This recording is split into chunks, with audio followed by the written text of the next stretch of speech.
L'intrigante actrice vagabonde. Il était une fois une intrigante actrice vagabonde. Les spectateurs pouvaient la découvrir au hasard d'un parc ou majestueusement encadrée par deux arbres, comme d'immenses gardes du corps qui veillaient sur elle. Elle propageait toute sa chaleur, sa douceur, sa lumière à un groupe dense de curieux qui comprenaient qu'ils avaient été en attente depuis des jours, des mois, voire même des années, d'extraordinaire. Les parcs l'accueillaient comme autant de directeurs de théâtre fiers de pouvoir la proposer à leur public, de la compter chaque année dans leur programmation. Les terrasses de café se battaient presque pour que ça soit sur leur pavé, qu'elle installa ce soir-là, comme un marionnettiste, les petites notes de son décor, puis entama son numéro de jonglerie avec les mots, tout aussi déroutant pour les sens que la plus onduleuse des danseuses orientales. Elle diffusait une lumière dans l'obscurité, rassurante comme la lune, si bien que les clients qui pensaient simplement être venus pour leur estomac réalisaient que c'était tout leur être, en réalité, qui les avait amenés ce soir-là, en cet endroit, jusqu'ici, face à elle, et même face à eux. Il se voyait à nouveau dans son reflet, fait de rêves, d'audace, d'élégance et de désir. Par le ton de sa voix, qui trahissait une confiance et en même temps le désir de douter. Par les traits de son visage, qui vous invitait et en même temps vous demandait de frapper à la porte. Par sa connexion à son monde intérieur, mais aussi sa soif d'explorer chaque sentier, elle les remettait soudain en relation avec une vieille mémoire. Il n'était pas simplement qu'automates au travail ou fantômes en amour. Une caverne les attendait à l'intérieur d'eux-mêmes et tout au bout du chemin, et elle les invitait indirectement enfin à tenter le voyage. Assis à leur table, pulvérisés par cette expérience inattendue, alors qu'ils étaient simplement venus pour un ventre et au bon vouloir du cuisinier se dépayser la bouche, déstabilisés, ceux qui craignaient l'ouverture de la porte mystérieuse qui donnait sur soi-même et qu'ils avaient fermée il y a longtemps de cela à double tour, s'empressaient au plus vite de partir. Ils avaient peur immédiatement de se retrouver nez à nez avec d'anciens ennemis, plus précisément des vieux monstres, puis de devoir, au milieu des toiles d'araignées, enjamber des restes de squelettes, avant peut-être enfin de trouver le chemin magique qui vous menait à la découverte, aux tentatives, puis à l'émerveillement. Certains, dont l'enfance avait été plus légère, où l'urgence d'aimer et de se pardonner plus vitale, restaient jusqu'au bout suspendus aux délicieuses lèvres de l'intrigante actrice vagabonde. Elle jouait, jonglait avec les mots, à vous faire croire que la magie pouvait vous atterrir sans effort un matin dans le creux de la bouche.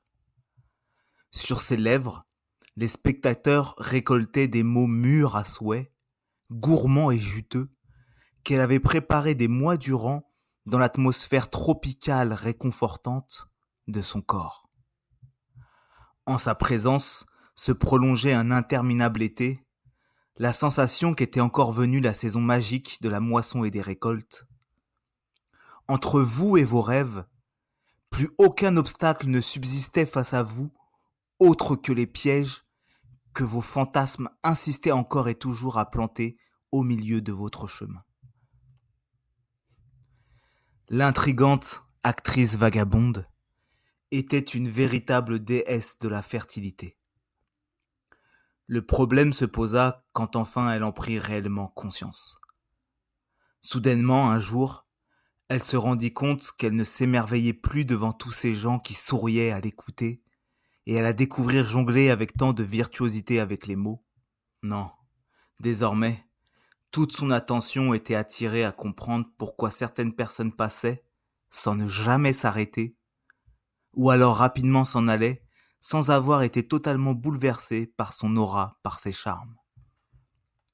Avide de comprendre au plus vite les raisons de leur absence, sans ne plus arriver à se délecter de ces guirlandes de sourires, ces petits échantillons de triomphe, ces autres présences, elle partit dénicher sa solution dans l'ingéniosité des autres spectacles dont regorgeait la ville.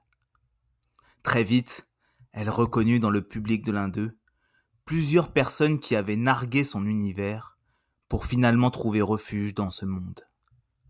Debout, à seulement quelques mètres d'eux, elle allait enfin découvrir ce qui prenait vie dans leurs yeux et qu'apparemment elle n'avait pas su leur offrir. Le spectacle commença et elle découvrit tout un défilé de mots totalement inconnus pour lesquels elle ne savait dire s'ils venaient des profondeurs d'un ventre ou de la surface d'un livre. Au moins, elle avait maintenant sa réponse. Dès le jour d'après, elle entreprit d'ajouter plusieurs de ces assemblages de lettres à sa jonglerie de mots. Le résultat fut immédiat.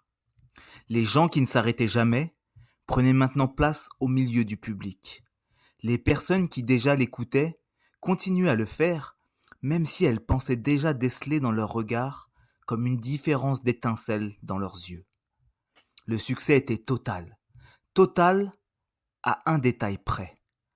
Un homme aux yeux couleur bleu saphir, fraîcheur océan, qu'elle avait remarqué dans le public ce jour-là, dès les premières minutes. Cet homme était soudainement parti quelques instants après sa deuxième partie, comprenant ces nouveaux mots.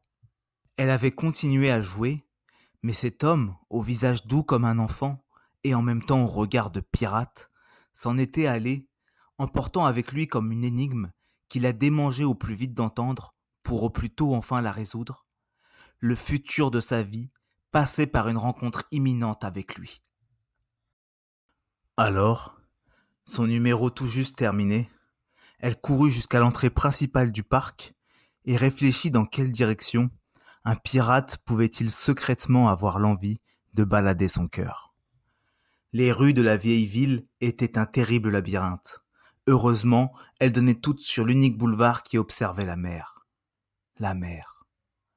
Il était là, accoudé sur un muret face au flot. Quand il sentit une présence derrière lui, d'instinct il se retourna. Il savait que c'était elle, et sans introduction lui jeta: Pourquoi me montrer la liberté et d'un coup la prison? La prison. Comment exprimer par la bouche ce que l'on n'a jamais expérimenté par la peau? L'intrigante actrice vagabonde resta interdite, déroutée, sans voix, puis partit. Une année passa, puis une deuxième, puis une troisième, une quatrième. Plus aucune trace de l'intrigante actrice vagabonde dans la région. 5 ans plus tard, l'homme aux yeux bleus au regard de pirate se baladait sur les lieux exacts de leur première et unique discussion. À quelques mètres de là, cette fois, il remarqua un attroupement, une foule immense, compacte, s'agglutiner comme pour écouter les paroles d'un saint ou savourer les miracles renouvelés par un magicien. Il s'approcha. Rapidement, sans même voir le visage de la personne qui parlait, il savait que c'était elle qui s'exprimait.